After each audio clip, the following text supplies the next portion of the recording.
Bueno, pues muy buenas tardes a todos. Gracias a los que nos acompañan el día de hoy. Vamos a dar inicio a este ciclo de charlas en torno a la masonería. Y para esto el día de hoy nos acompaña Edith Esmeralda. En un momento la voy a presentar, que es quien nos va a dar la charla inaugural. Bueno, antes que nada, pues a los que ya nos acompañan, pues creo que ya conocen más o menos la dinámica. Va a ser media hora de presentación por parte del ponente, de la ponente en este caso, y otra media hora de preguntas y respuestas. A todos aquellos que nos acompañen en las 4 o 5 charlas que van a componer este ciclo de pláticas sobre divulgación, se les va a entregar una pequeña constancia por haber participado en estos eventos. Para ello, pues necesitan el 100% de asistencia o en su defecto, en caso de que en alguna sesión no puedan entrar, pues que vean el video en YouTube, lo voy a subir a YouTube y con eso ya podrán como pasar su asistencia de ese día. Y pues yo a la brevedad les estaré entregando su constancia de haber asistido a este evento.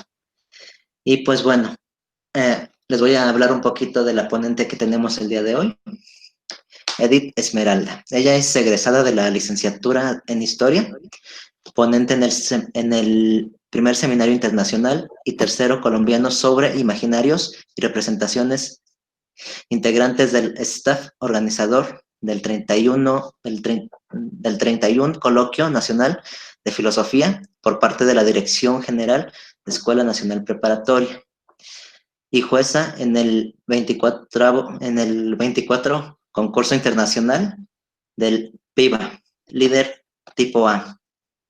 Los temas de interés de Edith son los imaginarios, representaciones y significaciones histórico-sociales respecto al fenómeno masónico en el siglo XVIII y XIX, y el imaginario masónico en las obras de Alamán, Bustamante, Mora y Zavala. Bueno, esto es solo un poquito de lo mucho que ha hecho Edith, y sin más preámbulo, pues tienes la palabra, Edith. Adelante. Hola, ¿qué tal? Buena tarde.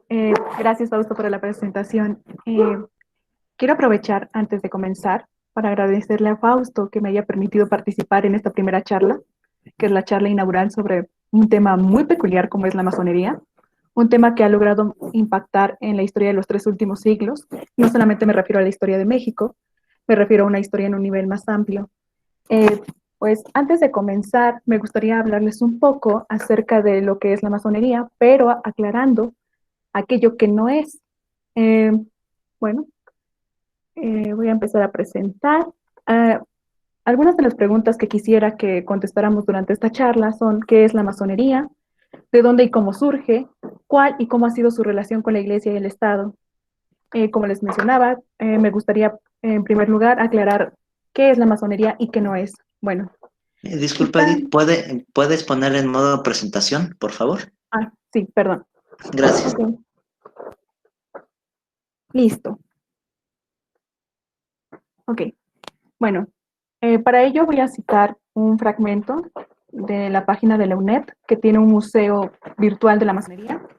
En ella se nos dice que la masonería no es un partido político, ni un sindicato, tampoco es una religión ni una secta, y ni una sociedad secreta, aunque naturalmente tenga sus secretos como cualquier otra institución. La masonería tampoco es una doctrina filosófica. En el mejor de los casos, no pasarían de ser meras reflexiones personales, como en su día hicieron masones como Lessing, Fichte, Herder, Goethe o Krauss.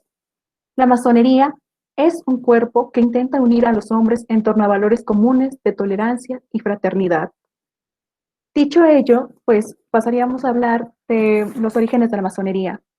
Acerca de la génesis de la masonería, nos encontramos con decenas de interpretaciones. Las hay algunas que consideran como fundadores de la orden a Noé, a Adán, a Moisés, e incluso hay quienes consideran a Jesucristo. Sin embargo, nos es mucho más fácil situar sus antecedentes históricos en la Edad Media, en donde prevalecieron algunas asociaciones o sociedades que se agruparon en torno a intereses comunes, de las cuales participaron los cuerpos de oficios o lo que conoceremos como gremios.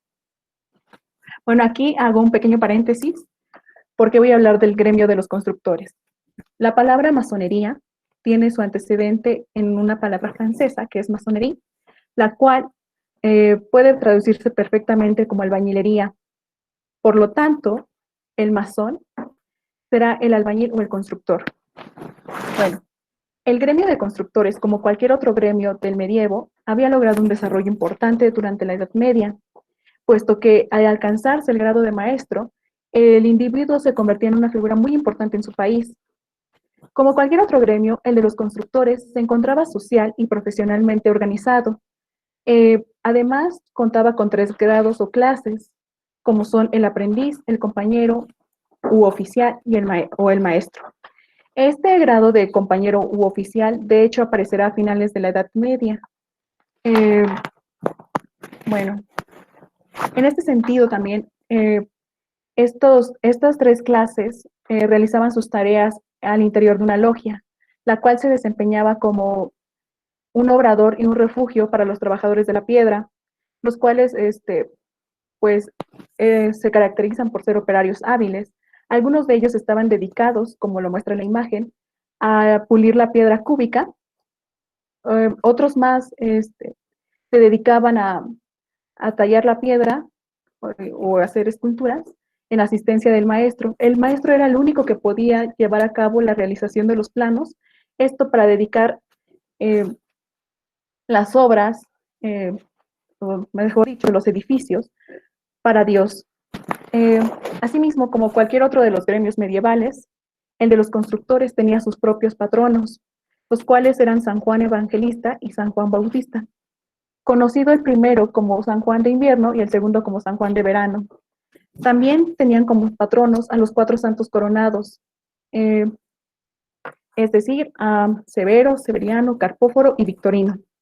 De esto queda constancia en los Estatutos de Ratisbona, un documento de 1459, en el cual se reza lo siguiente: en el nombre del Padre, del Hijo, del Espíritu Santo, de la bienaventurada Virgen María, así como de sus bienaventurados siervos, los 4 santos coronados.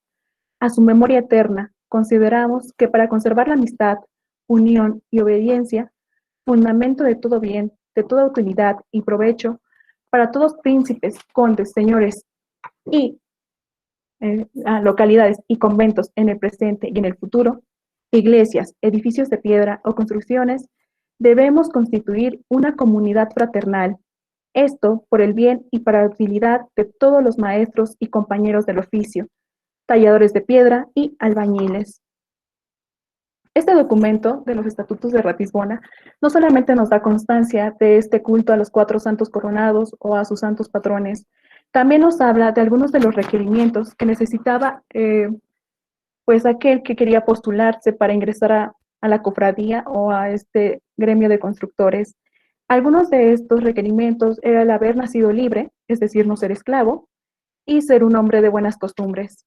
Y bueno, aquí cuando digo hombre, sí es muy específico, que se necesitaba ser varón, exclusivamente varón. Bueno, estos requerimientos de hecho serán conservados cuando se dé un paso de esta masonería operativa, que es la de los constructores de catedrales, a una masonería especulativa que dará inicio en el año de 1717, luego de la reunión de 4 logias eh, que darán cuerpo a la Gran Logia de Londres y Westminster. Eh, pero antes de, de esta transición hacia una masonería especulativa, la masonería operativa pasa por un momento en donde a partir del siglo XVII, hacia mediados del siglo XVII, junto a los operarios de la piedra, serán aceptados en el gremio personas que son ajenas al oficio de la construcción. Algunos de ellos eran príncipes, algunos otros eran abogados, serán personas de diferentes profesiones las que se acepten, y estas personas serán aceptadas porque patrocinarán y apoyarán a estos gremios de la construcción. A partir de este momento, de hecho, se va a abandonar o se va a disminuir la construcción de catedrales o edificios dedicados al culto, y van a comenzar a construirse, de hecho, edificios o, pues sí, edificios, pues, paganos, por denominarlos de alguna manera. También, de hecho, a partir de este momento se va a corresponder, cuando se pase a la masonería especulativa, un cambio en los objetivos que persigue la masonería. Ya no se va a dedicar una obra o el objetivo del masón, este operario de la piedra, ya no va a ser en función de la construcción de edificios, sino va a trabajar por una finalidad ética que mire por en pro de la dignidad humana, y este cambio en sus objetivos, de hecho, le va a permitir extender sus dominios más allá de Inglaterra. Si bien el antiguo masón dedicaba su trabajo de la piedra como un culto al gran arquitecto del universo, ahora el masón moderno o especulativo va a pretender un perfeccionamiento moral, cuyo trabajo consistirá en la construcción de un templo simbólico dedicado a la virtud. Es decir, el masón va a aspirar a pulir su propia mentalidad, su conducta y sus comportamientos para, él será visto como esa piedra que deba pulirse para dedicarse como una obra a Dios en el templo de la humanidad. Bien, cuando se da este cambio, vamos a hablar entonces de aquello que se llama francmasonería, lo cual no corresponde a franquicias de la construcción, sino más bien a una libertad que va a tener la masonería a partir de esta constitución de la Gran Logia de Londres para poder extender documentos que les permitan a nuevas logias formarse en diferentes latitudes y, desde luego, entonces se dará paso a una masonería regular. ¿Por qué regular? Porque contará con este permiso de la Gran Logia de Londres para poder organizarse. Bueno, a partir de este cambio también en los objetivos de la masonería, esta nueva forma de sociabilidad que ha dejado el gremio atrás para adoptar sus propias leyes, se hará sospechosa a las autoridades eclesiásticas y civiles, de tal suerte que a partir de 1735, específicamente el día 12 de diciembre, los Estados Generales de Holanda extiendan una condena a las asociaciones masónicas, porque resultan sospechosas en tanto que no estaban previamente reconocidas, y de hecho estas prohibiciones se van a basar en el derecho romano, el cual antaño prohíbe eh, prohíbe estas nuevas formas de sociabilidad, eh, de lo cual pues van a seguir su ejemplo, no solo, bueno, estos Estados Generales de Holanda, perdón, son un gobierno protestante, pero a partir de su condena en 1735 van a seguir su ejemplo gobiernos católicos, incluso un gobierno islámico, como va a ser en 1748 la condena que hará el gran sultán de Constantinopla. En estas prohibiciones, que podríamos llamar civiles o reales, se argumentará una ilicitud.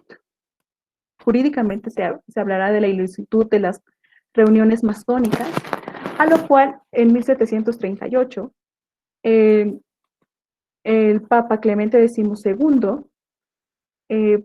tomará el ejemplo de estos estados, puesto que ya la masonería, al extenderse a otros territorios, ha generado sospechas y ha generado rumores. El Papa Clemente XII, el día 28 de abril, condenará a la masonería no como institución, a pesar de que en 1723 se han dado a conocer las constituciones de Anderson, lo cual le ha otorgado a la masonería su carácter institucional. Clemente XII lo que hará es condenar a la masonería porque resulta, además de ilícita, como ya la habían argumentado en las condenas civiles, la condenará por ser herética. Y considera que es herética porque la masonería, que ha surgido en un contexto que ha visto previamente las guerras de religión, esta masonería tendrá como objetivo la tolerancia, la cual pues de alguna manera ha posibilitado la reunión de personas que se encontraban previamente separadas por cuestiones de culto o de religión. La masonería de 1700, a partir de 1717 va a permitir estas reuniones, las cuales la Iglesia Católica previamente consideraba heréticas, no podían convivir católicos y no católicos. Estas reuniones, desde luego, implicaban una herejía y con ello la excomunión. Entonces, cuando ven que la masonería permite este tipo de reuniones, permite que puedan convivir en las logias tanto protestantes como católicos y judíos, esto levanta sospechas para la Iglesia y desde luego que se posicionará, pero no será el único motivo que argumente Clemente XII, y al cual será retomado más adelante por Benedicto XIV en 1751. Clemente XII también atribuirá las causas de juramento y secreto. Precisamente nos dirá que el secreto pues atenta contra la pureza de la religión y el juramento de alguna manera transgrede el nombre de Dios. Considera Clemente XII que cuando los masones realizan su juramento, están jurando en vano. Entonces, esas serán algunas de las motivaciones que tendrá este pontífice para condenar la masonería durante el siglo XVIII. Si bien a partir de estas condenas que hagan los pontífices, algunos de los estados, particularmente los estados pontificios, tomarán su ejemplo y pues se realizarán otras condenas en otros estados, como podemos ver aquí, pues después de 1738, estados, por ejemplo, la emperatriz María Teresa de Austria, que a pesar de que estaba casada con Francisco I de Lorena, quien también era masón, condenó a la masonería. Entonces, aquí podemos ver que a partir de esta condena de Clemente XII, serán más los estados que condenen a la masonería. Pues bueno, a partir también de este momento, se van a emprender investigaciones. Cada uno de los estados, como medida, pues pedirá que sus gobiernos emprendan investigaciones para saber qué es la masonería, quiénes son masones, cuáles son sus objetivos, y para ello, pues, al menos por parte de la Iglesia Católica, esta pedirá a sus nunciaturas que realicen estas investigaciones o, en su defecto, en los estados en los que prevalezca el Santo Oficio, será este cuerpo quien se encargue de dichas investigaciones. Tenemos un caso como es el de Portugal, cual, cuando se emprende esta investigación, el Santo Oficio da cuenta de que existen dos logias, una católica y una protestante. Se da cuenta que en esta logia protestante se encuentran padres dominicos que han ingresado a la masonería. Entonces, esto nos puede dar cuenta también del impacto y de la importancia que tuvo la masonería dentro de las autoridades católicas o religiosas y civiles, como para que sus miembros ingresaran a estos cuerpos masónicos. Si buscamos una hipótesis de por qué estos padres o estos miembros de la Iglesia Católica han ingresado a la masonería, podemos encontrarnos con una propuesta que nos hace José Antonio Ferrer Benimeli, quien nos dice que es precisamente este ingreso de estos miembros de la Iglesia se debe a una tarea de evangelización, en la cual pues muchos de estos miembros de la Iglesia vieron ante sí, gracias a los objetivos que perseguía la masonería, en tanto que tolerancia y fraternidad, una posibilidad para seguir emprendiendo su tarea de evangelización.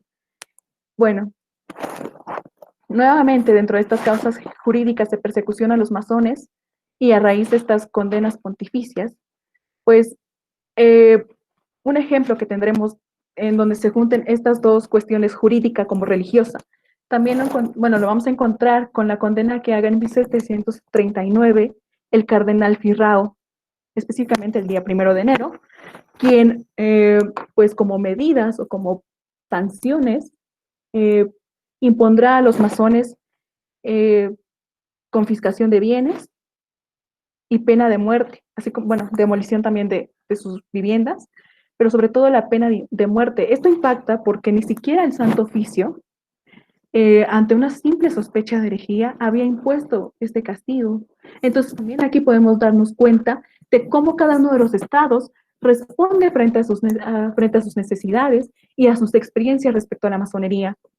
Esta situación se va a ver constantemente y va a ser una constante durante el siglo XVIII, en donde los estados o sus propias nunciaturas, a raíz de esta, bueno, si bien van a tener como base estas condenas, van a generar más, van a proponer nuevas y van a adjudicar nuevas causas en función de su contexto.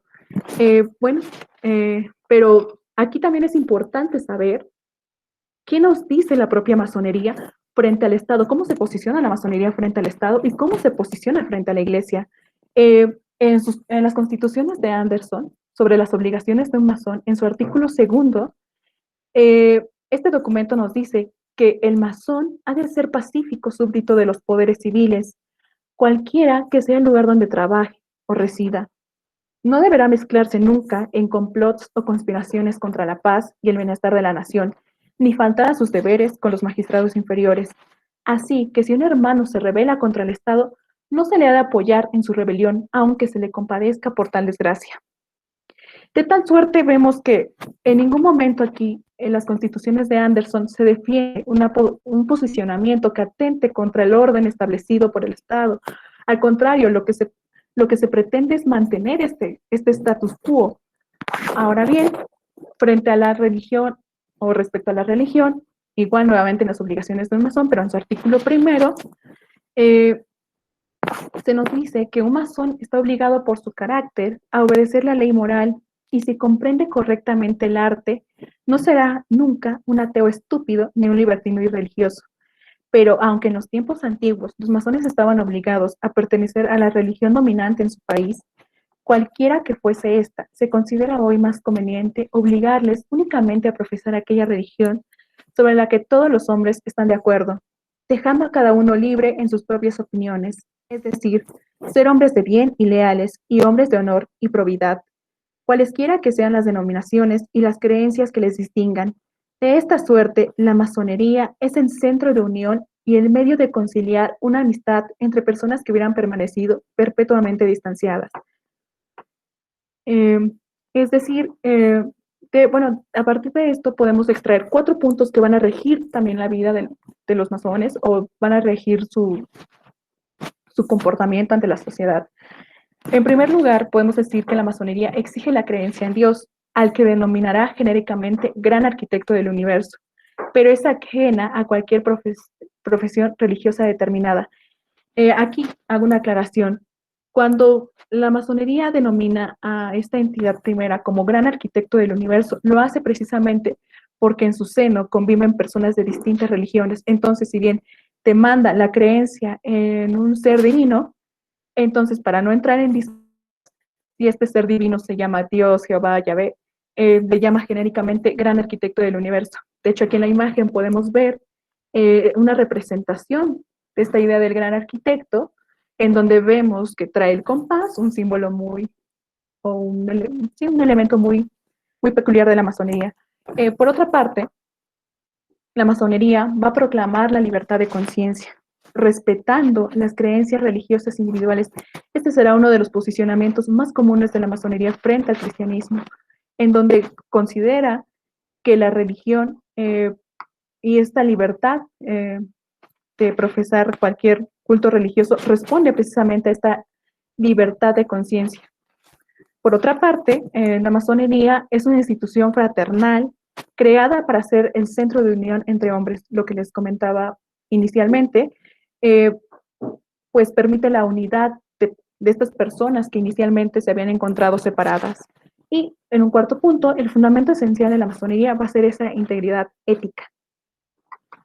Bueno, finalmente, pues frente a esta cuestión política y religiosa que se les ha estado, pues de alguna manera, condenando, pues en su artículo sexto, igual sobre las obligaciones del masón, nos dice que no se ha de decir ni hacer nada ofensivo, ni a que arriesgue la conversación libre, porque estropearía nuestra armonía y desbarataría nuestros laudables propósitos.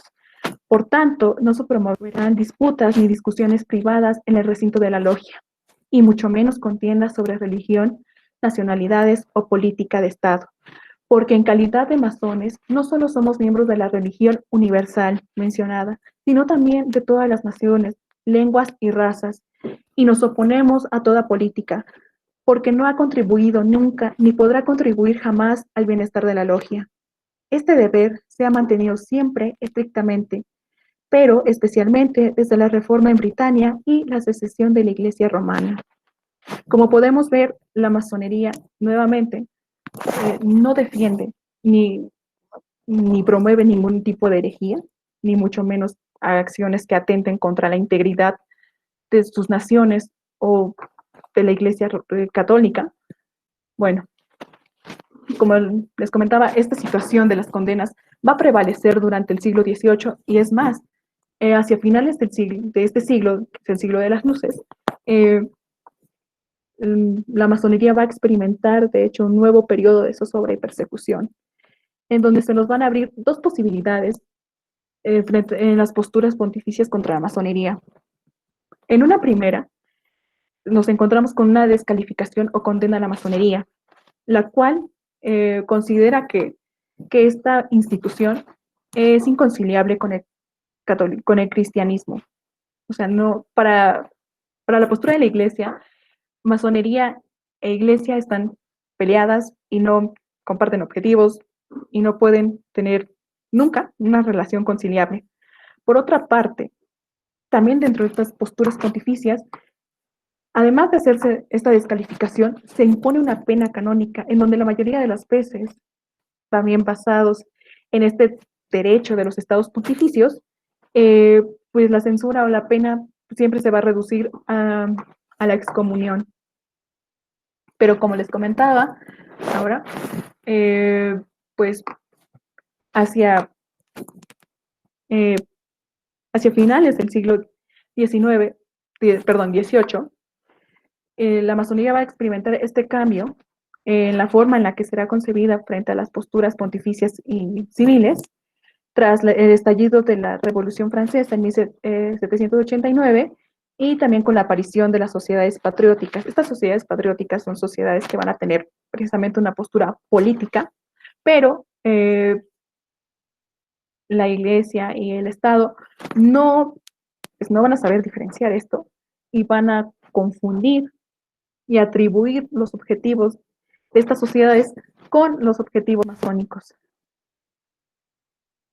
Bueno, cuando estalla la Revolución Francesa, eh, pues desde la segunda mitad del siglo XVIII, eh, este, Europa estaba pasando por un periodo muy peculiar. El pontificado había tenido experiencias muy desagradables o se había visto afectado ante los movimientos de racionalismo crítico, en donde, pues, de hecho, se había cuestionado el papel del pontificado, se había cuestionado el papel del papado, y, este, y la masonería, pues, había sido ya previamente vinculada con los movimientos de liberalismo.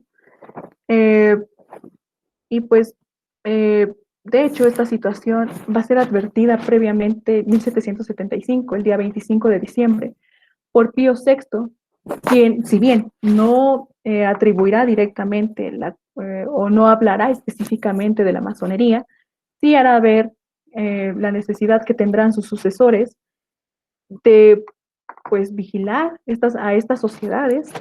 Aquí va a estar hablando, de hecho, específicamente de los jacobinos o de estas sociedades filosóficas, porque de hecho también en este momento los masones van a ser confundidos y relacionados con los filósofos, con el perfil del filósofo.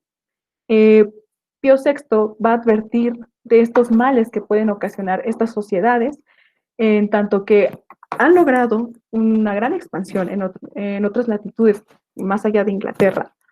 Y también por los objetivos que persiguen.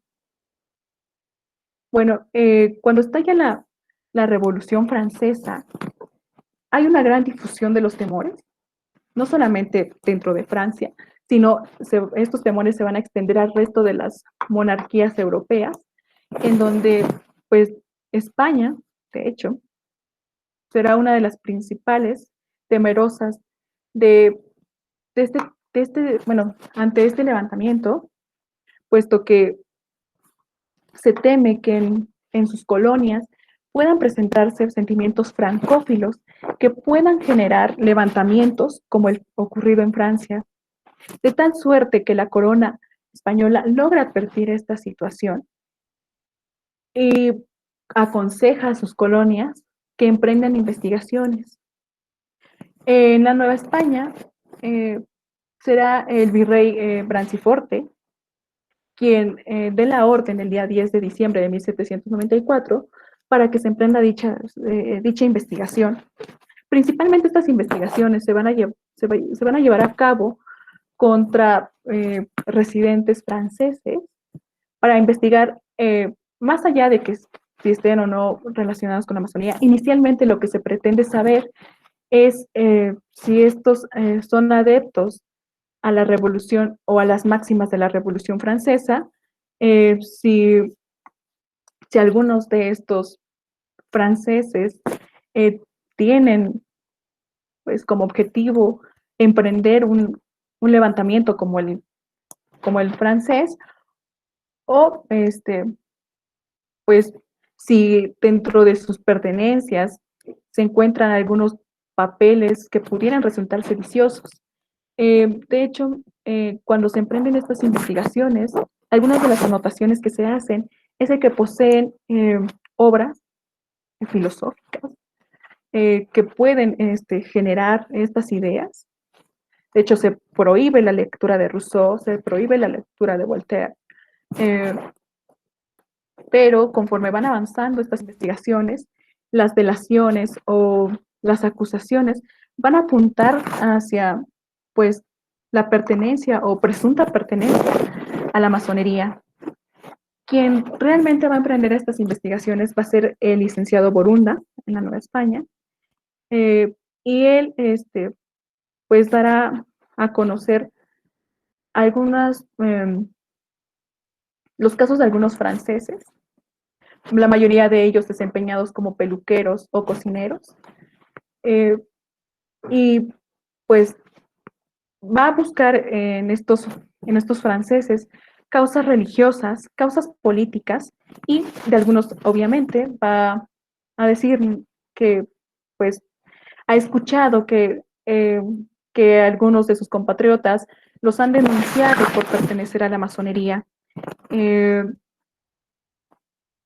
pues de hecho se les va a hacer encarcelar, y particularmente en el año 1795 van a publicarse en la Gaceta de México los autos de fe en donde se dé a conocer los nombres de estos franceses, y no solamente sus nombres, sino por qué se les está llevando este proceso.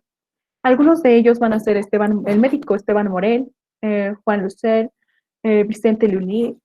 También va a estar el caso de un pintor veneciano, Felipe Fabriz, por mencionar solo algunos. Bueno, pero esto no quiere decir que de hecho en la Nueva España no se hayan emprendido investigaciones para dar a conocer o para saber si habían masones en el territorio, puesto que desde 1756, según se tiene registro, se habían hecho denuncias por parte pues, de los residentes del territorio, en tanto que en el año 1754 se había dado una orden o se había dado a conocer un oficio para que para que se realizaran estas investigaciones, puesto que se hablaba de una posible incursión de masones en el territorio novohispano, resultado de la difusión en España de las condenas papales y reales contra la masonería y sus reuniones.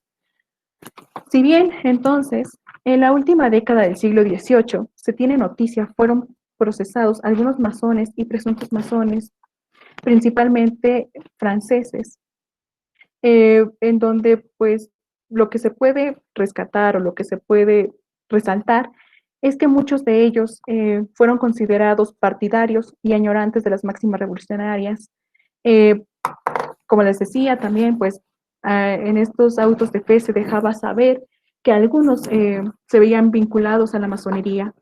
De hecho, en el caso del médico Esteban Morel, eh, al pertenecer a un sector intelectual, eh, se considera que cuando tenía este tipo de reuniones, eh, pues lo que él hacía era como promover la masonería,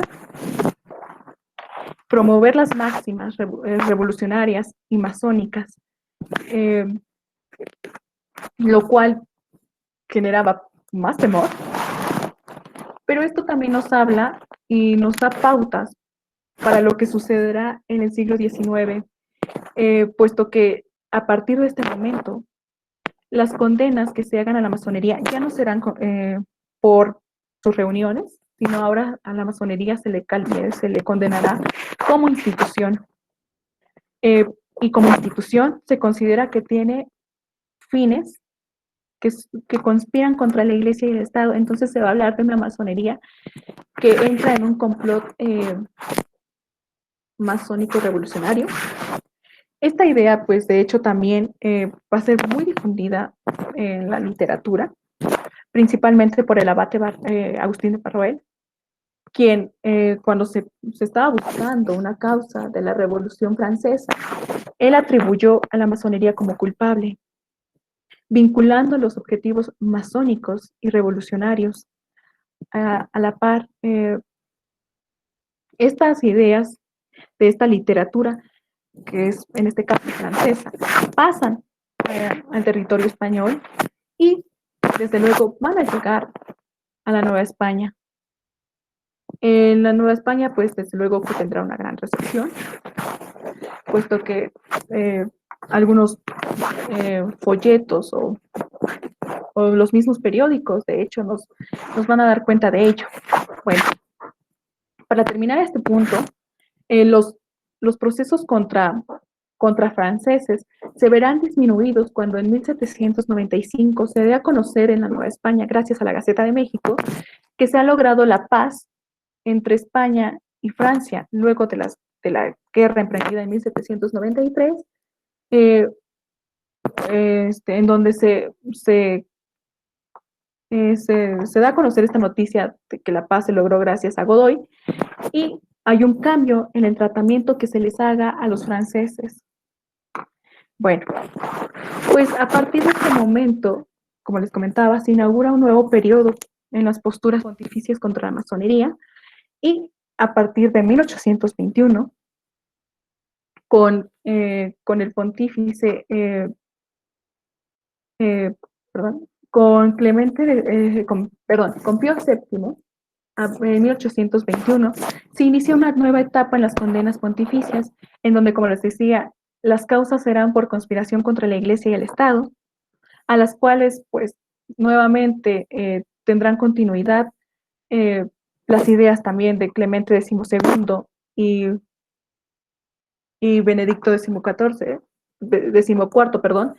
Estas condenas, de hecho, nunca tuvieron, pues, o no fueron desconsideradas, al contrario, fueron la base para todo lo que ocurrió durante el siglo XVIII y lo que ocurrió antes de Pío VII. Este pontífice, de hecho, va a retomar todos los motivos que hayan atribuido estos pontífices previos y pues agrega esta conspiración contra la Iglesia y el Estado, idea que nuevamente tomará León XII en 1825 y que tendrá vigencia con Pío VIII y Gregorio XVI. Eh, Dentro de las causas que atribuyen estos pontífices también se encuentran una enemistad y un combate abierto contra la Iglesia. Eh, Cuando decimos un combate abierto contra la Iglesia, estos pontífices dicen que ya la masonería, a pesar de que se caracteriza por un secreto, ya no actúa tan así, sino que ya sus propósitos ante una masonería que ve en las primeras décadas del siglo XIX a sus miembros actuando o desempeñándose en cargos políticos, la masonería considera que este desempeño actúa contra la iglesia y por eso dice que ha emprendido un combate abierto contra ella. Desde luego que esto se considera como una inmoralidad. Aquí agregan un nuevo, pues de alguna manera, tipifican a la masonería como sectaria. Todo esto es resultado también del contexto que está atravesando el siglo XIX, sus inicios, puesto que pues han visto o han tenido como antecedente el estallido de la Revolución Francesa. Luego ven ante sí los inicios o estos movimientos, al menos en América Latina, o lo que hoy llamamos América Latina, de una masonería que está, o más bien que se atribuye esta idea de una masonería que está buscando la emancipación de estos territorios latinoamericanos. Y desde luego que esto causa nuevamente ruido en estos pontífices. Y bueno, estas ideas pues tendrán también sus resultados en los estados, que nuevamente también tendrán sus respuestas en función de sus necesidades. Bueno, finalmente con Pío IX se inaugura un periodo y yo creo que es uno de los periodos más significativos de estas relaciones entre masonería e Iglesia Católica, en tanto que, bueno, el pontificado de Pío IX es enorme, comienza en 1846 y culmina en 1878. Y durante estos años, Pío IX, pues por lo menos, tiene un registro de más de 200 documentos en los que se posiciona contra la masonería.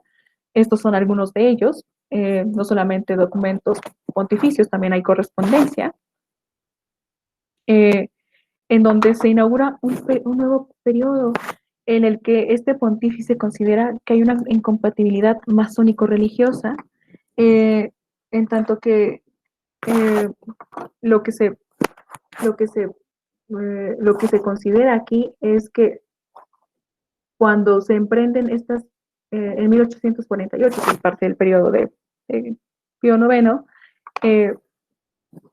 se considera que ya ha avanzado el liberalismo y que ahora lo que se está haciendo es emprender movimientos de secularización, pero de eso ya no me ocuparé.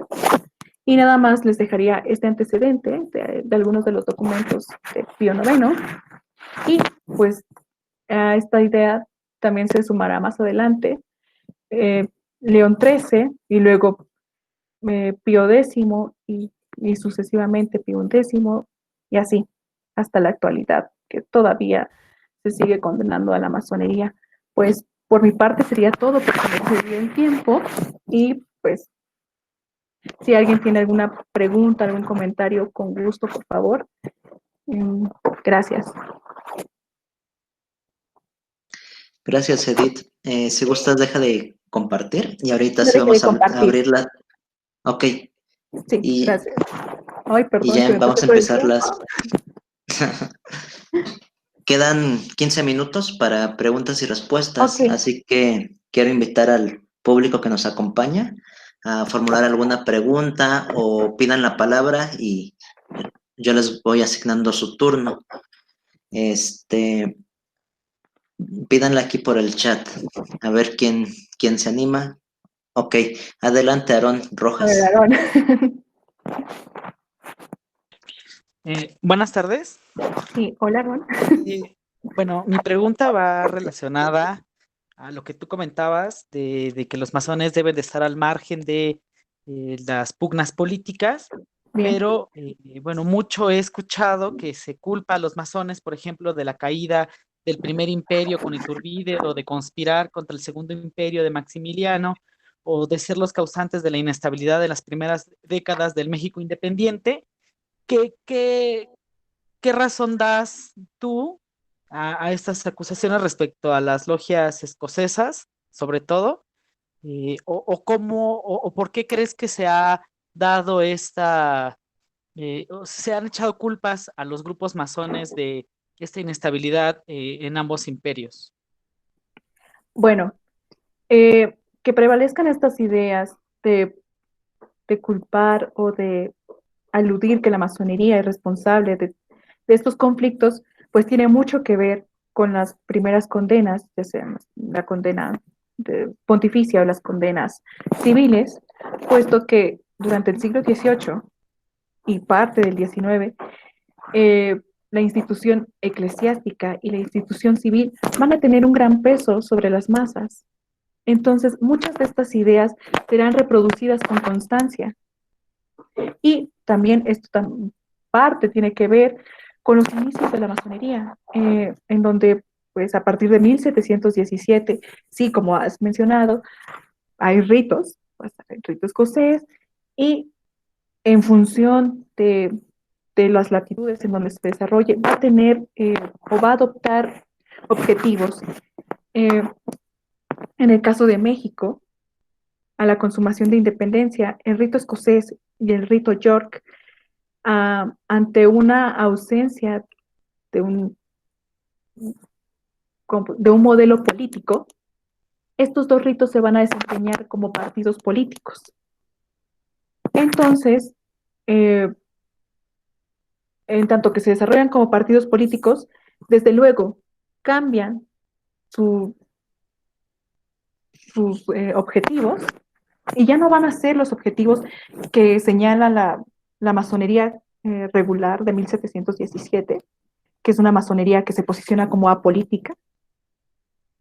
Aquí en la Nueva España, desde luego, o ya México, se está posicionando con fines políticos. Luego, en 1825, va a surgir el rito nacional mexicano, y el cual, como el nombre lo indica, tiene finalidades políticas.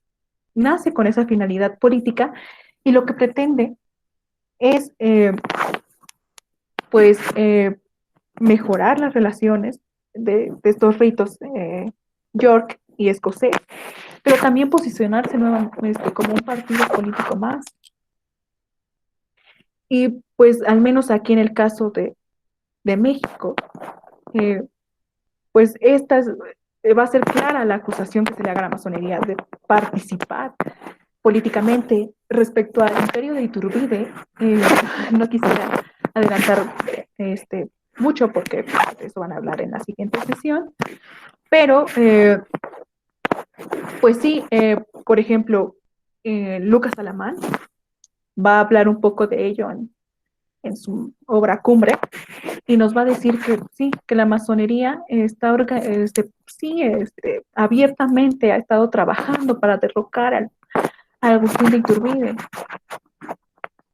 Y nuevamente ahí se va a emprender, gracias a los folletos, a los periódicos, una acusación. Y como y esta acusación también se va a ver como más clarificada, puesto que van a haber periódicos de representación del partido escocés y periódicos de representación del partido York o del rito York, porque de hecho también se les llama partidos. Y precisamente estos periódicos van a entrar en una constante pugna, en donde se les va a acusar de participar políticamente, de hacer defensas. Por ejemplo, al partido escocés se le va a acusar de defender el conservadurismo, mientras que al partido o al rito York se le va a acusar de ser liberal. Y pues, podría compartir eso para no adelantar más sobre Iturbide. ¿Te respondieron? Aaron, sí respondimos, sí se respondió tu Muchas pregunta. gracias. Ok, gracias. Ok, ¿quién más gusta participar antes de que terminemos la sesión del día de hoy? Bueno, en lo que alguien se anima, Edith, yo te quiero preguntar dos cosas. La primera, ¿qué relación tiene, o mejor dicho, por qué crees tú que hoy en día la masonería sigue siendo visto como algo casi casi del diablo, y Ajá. como que grupos religiosos lo ven como prácticamente como si fuera un pecado leer libros relacionados sobre masonería o cosas así. Esa es la primera pregunta. Bueno, primero respóndele y ahorita te paso la segunda. Ok. Eh, bueno, considero que esto se debe también a que no han cambiado las relaciones de la Iglesia Católica respecto a la masonería. Todavía actualmente la Iglesia Católica, ya sea, bueno, sí, de hecho, los pontífices todavía desde el siglo XX, todavía en la actualidad, han estado condenando mediante documentos a la masonería. Esta eh, condena o esta censura que ha hecho la institución eclesiástica, la masonería, ha sido una constante, en ningún momento se ha visto interrumpida. Sí, al inicios del siglo XX se intentó que estas relaciones mejoraran, pero no se logró, no se ha logrado, y entonces esto ha tenido repercusiones hasta la actualidad. Y bueno, eh, considero que de hecho también esto se debe a que la masonería también no ha sido estudiada con profundidad. Entonces no ha podido como aclararse o no ha tenido como más alcance en donde se pueda de alguna manera clarificar esto. Por eso al inicio traté de alguna manera explicar qué no era la masonería, que no es un partido político, que no es una religión, porque de hecho se llega a considerar que es una religión y por eso se le llama a veces secta, porque se cree que promueve herejías, que promueve este culto al demonio, que, uh, que come niños, no sé. O sea, y ha sido por esto, yo considero que porque no se ha podido mejorar la relación entre lo que ahora llamamos la Santa Sede y la masonería. Ok, sí, pues yo creo que sí tiene mucho que ver con eso, porque aparte, a final de cuentas, muchos creyentes de la Iglesia Católica se apegan cabalmente a lo que te dice la Iglesia como institución. Entonces, bueno, no es por criticar ni mucho menos, pero muchas veces eh, el mismo creyente como que no asume los postulados con un pensamiento crítico, sino simplemente Exacto. se apega al dogma, pues como tal, ¿no? Bueno, esa era la primera pregunta. La Sí. segunda es, ¿por qué la gente asocia, por qué crees tú que asocia la gente la masonería con términos como Illuminati y reptilianos y teorías conspirativas? Bueno, de hecho, esto también igual responde a las condenas, porque incluso cuando eh, Clemente XII en 1738 condena a la masonería, lo hace con un desconocimiento. Él no sabe qué es la masonería. Él nos dice, cuando trata de presentar un argumento, que condena a la masonería por el rumor público. O sea, no tiene conocimiento exactamente de qué es la masonería, en qué consiste, cuáles son sus fines. Y esto es mucho de lo que va a pasar más adelante. No se conoce con exactitud qué es la masonería. Y esto deviene de que la masonería sea una, o se haya presentado como una sociedad secreta, que como dije también, no es una sociedad secreta. Es una sociedad que tiene un secreto, que actúa con discreción. Más bien dicho, no es secreta, actúa con discreción. Y entonces, pues no se conoce públicamente cómo está operando la masonería, qué hace al interior de sus logias, eh, cómo está operando, no se sabe, no se sabe cuáles son sus rituales. Entonces, mucho de este desconocimiento y de este secreto con el que se envuelve la masonería podría ser la causa de que se creen estas ideas o que se relacione con los Illuminatis o como estabas comentando, puesto que la masonería tampoco gracias a este secreto en el que se ha envuelto, pues tampoco se ha propuesto en algún momento aclarar ese tipo de situaciones, ¿no? Pero yo considero que ese podría ser el origen, el que hay un desconocimiento y que ese desconocimiento es producto del secreto con que se han envuelto. Ok, sí, muchas gracias por responder estas dos preguntas. De hecho, estas me las habían mandado por correo unas personas que Ok, hoy no nos pudieron acompañar. sí. ¿Qué otra cosa? Bueno, no sé si alguien más quiera participar antes de dar cierre a la sesión del día de hoy. Bueno, yo les puedo preguntar algo. Ok. Ok, bueno, a mí me gustaría conocer, eh, pues, qué idea tenían de la masonería previo a esta charla, porque sí es interesante saber qué ideas se han estado difundiendo. Pues esa es la pregunta que plantea Ujú. Si la alguien quiere, expositora. Por favor, si alguien gusta animarse, ya sea que pidan la palabra o escriban su comentario aquí. Es una pregunta que ella hace directamente al público. ¿Qué otra cosa? Iba a comentar algo más, pero ya se me olvidó. Eh, ok, vamos a ver si alguien se anima a participar en estos últimos minutos.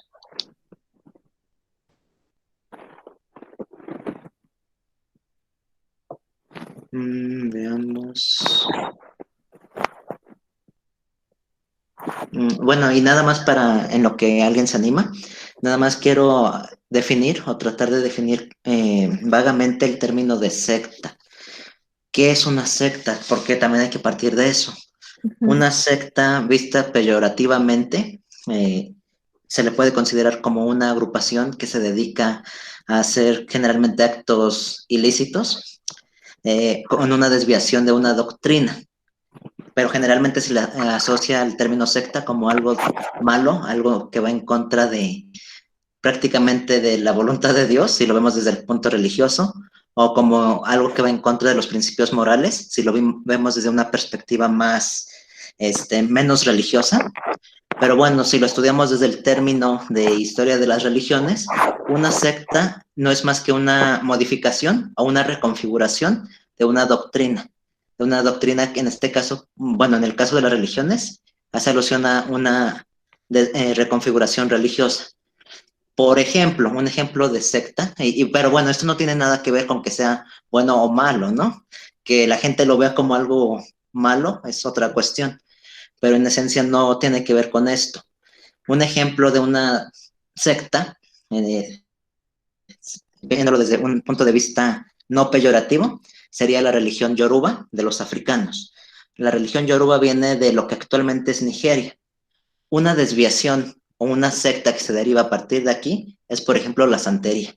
La santería es una nueva religión que surge en el siglo XIX y se apega a los principios de esta religión, de la religión Yoruba, pero no tiene nada que ver con qué es bueno o con qué es malo. Nada más aprovecho para hacer esta aclaración y el público lo sepa. A ver, aquí hay una pregunta o un comentario. Nos dice Silvia, mis hijas creían que era un culto y yo les expliqué, según mis ideas, que se trata de un grupo de personas que buscan su autosuperación y la ayuda mutua. ¿Qué sí, puedes comentar, Edith? como les comentaba, la masonería en 1717 surge con una finalidad ética de tolerancia, de búsqueda de la fraternidad, de la libertad, de la igualdad.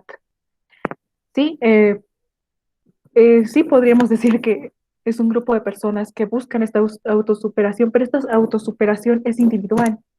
Como les comentaba, el masón a partir de este momento lo que va a buscar es pulir su mentalidad, pulir su actitud, pulir su conducta para dedicarse como una obra a Dios, pero también como esta piedra que constituye el templo de la humanidad, visto de una manera simbólica o metafórica. Sí, también buscan esta ayuda mutua, por eso es que también buscan esta fraternidad que de alguna manera busca ser universal. Y bueno, aquí veo que tienes una pregunta también que dice, ¿existe un mito? ¿Es cierto que los presidentes de México tienen que ser masones para ser candidatos? No, no, yo que haya visto que constitucionalmente esté establecido que para que alguien se postule para ser presidente tiene que ser forzosamente masón. No. Sí Pero han habido, sí han ajá. habido presidentes masones, sí. A lo mejor a lo que se refiere Silvia es a que si el grupo de poder que tenemos hoy en día sea reservado para este grupo. A lo mejor es a lo que se refiere. Mm,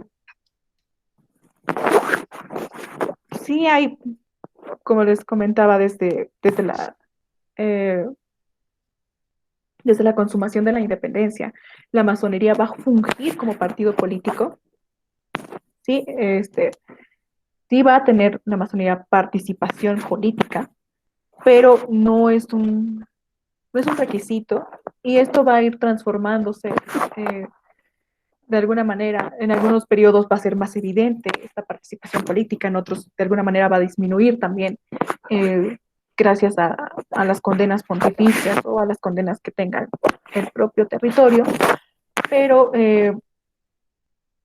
no consideraría que, o más bien no estaría sentando que es un requisito. O sea, sí se puede ser político y se puede ser masón al mismo tiempo, sí, pero no, no es un requisito. No sé si contesto en ese sentido tu pregunta o hay algo más que quieras saber. Sí, si gusta, Silvia, si gustas o no Ah, te queda del todo claro, puedes escribirlo ah, y no hay problema, se te responde de una vez ahorita. Eh, bueno, mientras tanto, mientras nos responde Silvia, no sé si alguien más quiera hacer un último comentario antes de concluir. Dice que sí queda respondida su pregunta. me ha Ok, gustado. bueno, pues si no hay más preguntas y alguien de los que aquí se encuentra presente quiere tener su constancia cuando terminen este ciclo de charlas, les dejo aquí el enlace del formulario que tienen que llenar para que les pueda pasar asistencia a cada sesión. Las sesiones van a ser los martes de 5 a 6. Que bueno, hoy pues fue una edición extemporánea porque pues ayer casi nadie había entrado y pues por eso tuvimos que reagendarla para el día de hoy. Pero las sesiones van a ser martes de 5 a 6. Entonces aquí les dejo el enlace por si alguien no lo ha llenado y quiere tener su constancia al término de, pues lo llenan y yo les estaré haciendo llegar su constancia con los datos que me proporcionen. Bueno, pues parece que ya no hay más comentarios. Edith, si gustas algún comentario final, una conclusión. Pues, bueno, yo me proponía como objetivo de esta ponencia sentar las bases para que se entienda lo que posteriormente les van a explicar los siguientes expositores. Eh, y pues puedo decirles de las tres preguntas que me planteaba al principio, que la masonería entonces no es un partido político, no es una religión, es un centro de unión que busca conciliar a estas personas que inicialmente estaban separadas, eh, que al menos durante el tiempo que llevo estudiándola, pues he visto que tiene o merece ser estudiada y que sí ha logrado marcar de una manera muy considerable, muy importante, la historia. Y como les decía, no solamente la historia de México, sino una historia en un nivel más amplio. Y pues creo que merece que sea atendida como tema, pero también pues, de hecho, me da gusto que hayan tenido el interés de participar en la charla del día de hoy para, de alguna manera, acercarse al conocimiento de este fenómeno, que es muy interesante, es muy amplio. Pues lamento no haber también tenido la oportunidad de profundizar en cada una de las condenas, son de verdad muy interesantes, pero por el tiempo no pude eh, pues profundizar en ellas. Sin embargo,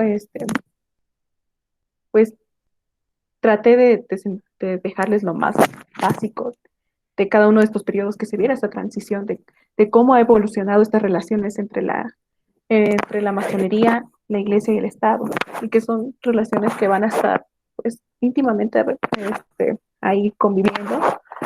Y pues creo que es todo, de verdad. Le agradezco nuevamente a Fausto que me haya dado la oportunidad de participar en este ciclo de charlas. También les agradezco a cada una y a cada uno de ustedes pues, por su presencia y su interés. Y, pues, eso es todo. Y pues si alguien tiene alguna otra pregunta o un comentario, con gusto puedo resolvérselos. Muchas gracias, Edith. Pues bueno, pareciera que no, que ya nadie más quiere participar, pero estoy seguro de que todos te pusieron mucha atención, porque de hecho hoy nadie entró ni salió, entraron justo a la hora y ya nadie salió, todos quedaron fijos. Y pues bueno, esto es algo que se agradece también. Pues bueno, si no hay alguna otra opinión o algún comentario, pues damos por finalizada la charla del día de hoy. Nuevamente, gracias Edith por habernos acompañado el día de hoy. Y pues en nombre del gobierno de la Ciudad de México y del programa Pilares, les doy las gracias y espero que nos estemos viendo el próximo martes, igual a las 5 de la tarde. Hasta luego.